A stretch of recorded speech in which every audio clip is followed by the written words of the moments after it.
I've already moved forward to Ashland, so the tech is like fading out. You know what I mean? Not the disappointment or frustration from it, but actually what happened, like play by play. But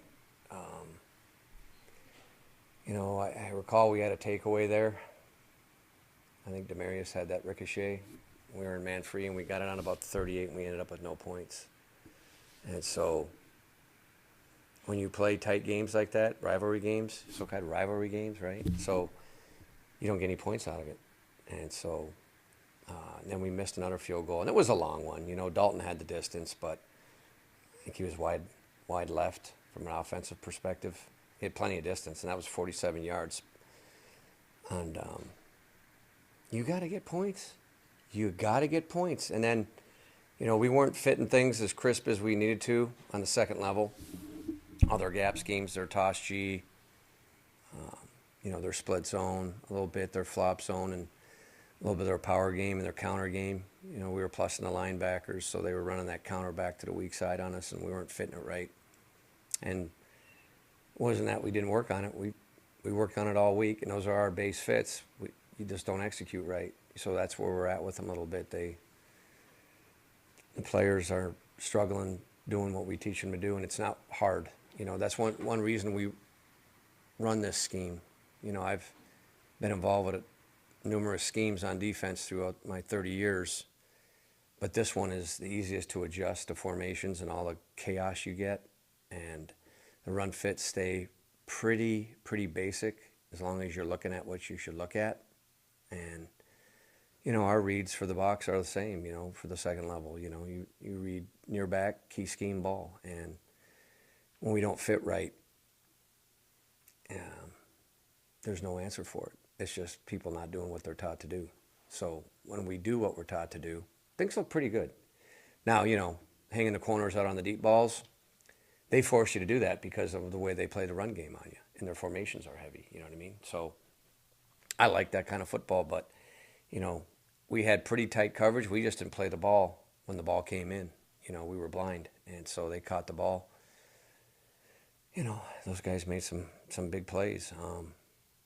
And so, the one thing I deliberated after the game was, man, that 4th and 1, should I said, let's go for it, and I was beating myself up after the game. We shouldn't have done it. But I felt like, unlike probably everybody else that's just watching the game, calling the defense, we were losing our steam in there. And I don't know if you guys remember at that point in the game, somewhere maybe 2/3 left in the third quarter, we started losing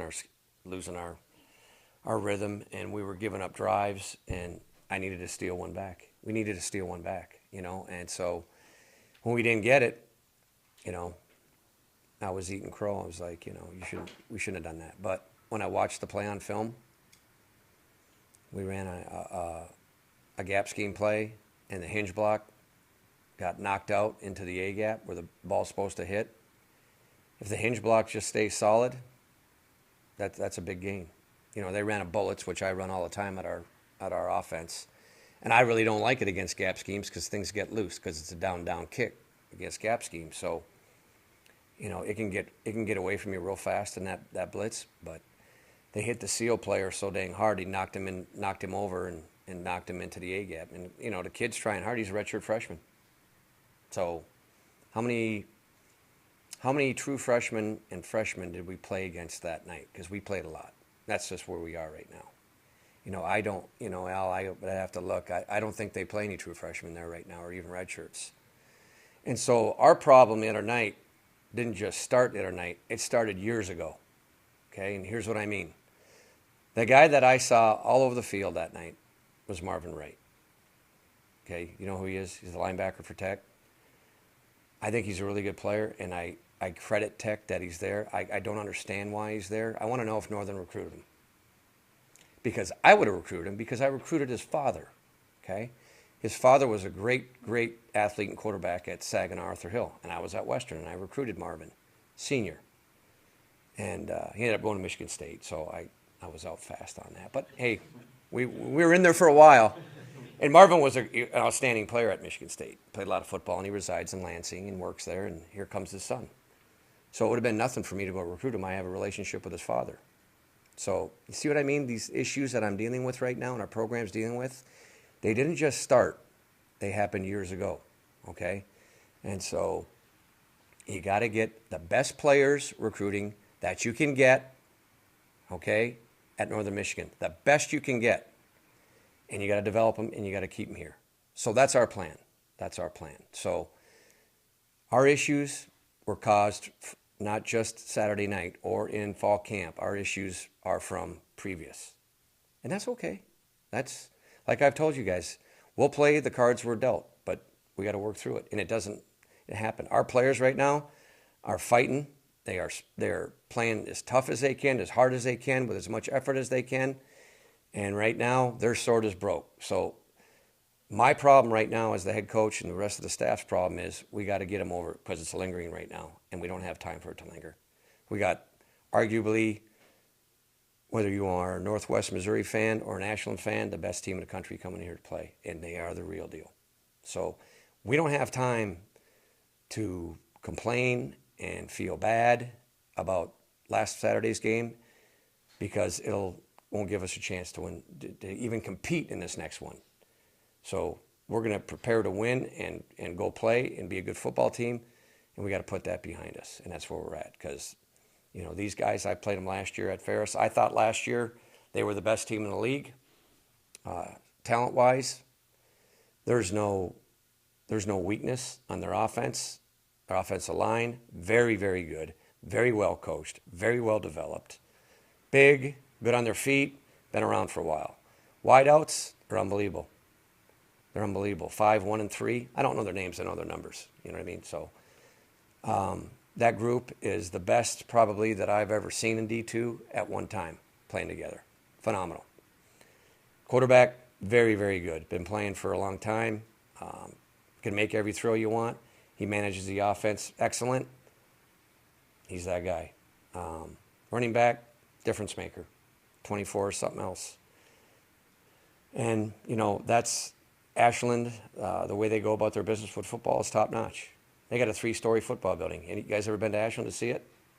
I see it on film. It's something else. Lee Owens is the head coach there. Lee Owens was the head coach at Akron when I was at Western. He's a D1 guy. Okay? Tim Rose, the defense coordinator. Tim coached all over the country. Matter of fact, he was the head coach at Miami when I was a GA at Western. And he's been all over the country as a defense coordinator. Those guys are big-time football coaches. Why are they at Ashland? Probably because what? They probably pay them pretty good, right? And it's a good gig. Why else would they be there? And they've been there for a while, and they recruit really well. I'm sure recruiting in Ohio, being one of the elite states in the country for high school football and developing college football players, pretty fun to recruit in that state. And so they're loaded, and they're very well coached, and they do everything first class. So that's who we play, so we got to get ready. That means they're flying in again, right? Oh, I'm sure, charter. They're not, it's Ashland. They'll charter in, and they'll probably have Friday night meal down at the Chop House. So they do things differently than a lot of people do. And give them credit. Really, if you want to be a good football program, that's what you're supposed to do. You're supposed to operate like that. That's the way we did it at North Dakota State. And that's the way they do it at Ashland. So get ready. If you want, like I told you guys earlier before you started the cameras, if you want to see a real live good football team, come watch Saturday. Come watch Saturday. And we're going to be in there playing them because they are what they are. We got to go play hard. You play them every Saturday. Paper's paper, but we're going to go play, and we're going to prepare to win. And we're going to show it, and we're going to play hard. We just got to get over the hump from last week. Have you watched any of the film from the last time that they were here where it came down to the final play? Nope. I knew they threw it to Shaheen, double covered, but guy plays for the Bears, Came out early as a junior, so you could probably put 11 players on him, throw Wildcat Willie in a mix on top of him. He's still going to throw everybody down on the ground, catch the ball and run in, and he's going to throw it in your face and throw you through the back of the end zone. That's how that dude plays. I saw him live and in action. So, yeah, that's the week. Other than that, how you feel? Perfect. Perfect. When I came to Northern, I knew what the road was going to be like. So, I don't spill my guts. I don't spill my guts. You know, and I think, well, you grow up with Buck, it gets you ready, right? And, you know, it being in, you know, programs that I've been in when you go to Florida and Auburn and play and everywhere else I've been, that's a hot fire. And so you go through those experiences, and when you come to a job like this, it's okay. You know what I mean? So my biggest thing is just I gotta get our players over the hump, and you know, you gotta be a man. And I told them, I said, what we ask in this program is that you play with toughness and effort. Everything doesn't have to be perfect. No one ever is. We're human. And if you did that, that's all the Lord can ask. That's all I can ask of you. If that's what you did, so be it. Okay? It is what it is. And so you got to put it behind you and move on, because you can't spend energy and put all your effort into something you can't control. Past is the past. Are you happy about it? No. But as you get older, like you guys know, as you go through your different life stages, you deal with things that don't go your way, and you move forward and find out how to get better every day. And that's what we got to do. So Ryan's second start, do you think he's progressing? Yeah. As much as you? Yeah. What was your assessment of his game? I had so many problems with the defense that, you know, I leave that up to Marty. But we didn't turn the ball over. So I'm in that kid's corner, because he just got out of high school a couple months ago, and here he is, getting ready to play Ashland. You know what I mean? Suit up. Okay, so I like what he's doing. And so I think, you know, we just got to find ways to be more consistent and productive with the ball when we have it. And that's what we work on. But, you know, we've got to work through our difficulties and find ways to improve. You mentioned the defense has been a place that you want to develop in the season. Have you seen progress since you've Yeah. been over? Oh, yeah. I mean, our defensive line is on its way to improvement. And linebackers, we're still shuffling around a little bit, trying to find our best guys. It's, you know, we lost 2 in the summer to academics, but I'll get them back. You know, you just can't afford to lose players that have played for 2 or 3 years to grades. I mean, they should be on their way. They should know how to take care of their business, but we get stumped in that kind of stuff, and it gets frustrating. So, you know, I'm without Alex and James right now, and the rest of our guys are trying like heck to get going. So, you know, DJ's playing pretty well, and I'm going to get Austin Potter involved in this game, because he shows the initial quickness and the suddenness and the ability to read schemes. And I got to give him a chance. And so I don't like the way the D-line's playing. Yeah. And we're, you know, one of our elite players is a true freshman. You know, you guys, everybody talks about Ryan, but what about John? I mean, he's pretty good in there. And he's underweight, and he just got out of high school in June. And I feel really good about his future here. You know what I mean? And wait till we develop him and get him in the weight room and lock him down for a couple of years. He's going to be big and strong. And if he's good enough right now, he should be really good. And we'll recruit more like him. And so, you know, that's our plan. Recruit really good players that'll go to school, and they'll be really good in character, and we'll have them here for 4 to 5 years, and make them strong, and teach them real good, and make them tough, and make them understand how to work hard. And then we should have a good football team. So, but it's a work in progress. You know, I'm you know, a little bit leery of taking a bunch of transfers. You know, if I need 1 or 2, I've got to be really convinced where I'm getting them from and what their character is. I just don't like living in that world, bringing in, you know, 10 JC kids and 2 transfers.